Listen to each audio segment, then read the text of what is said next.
এটা 1 2 3 করার পরে ধরে ধরে আমি কম্পিউটার অনুরোধ করবো যেন ধরে দেবো টাকার অভাবে নাকি তার পোশাক আশাকের সমস্যা সমস্যা নেই নাকি স্কুলের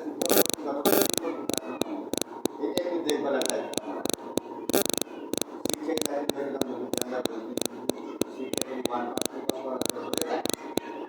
তাহলে কিন্তু তার শিক্ষকতা আগাবে না। আমরা এমন একটা ওয়ার্ডে বসবাস করি অত্যন্ত লজ্জার কথা বলতে পারি আমার এই ওয়ার্ডটা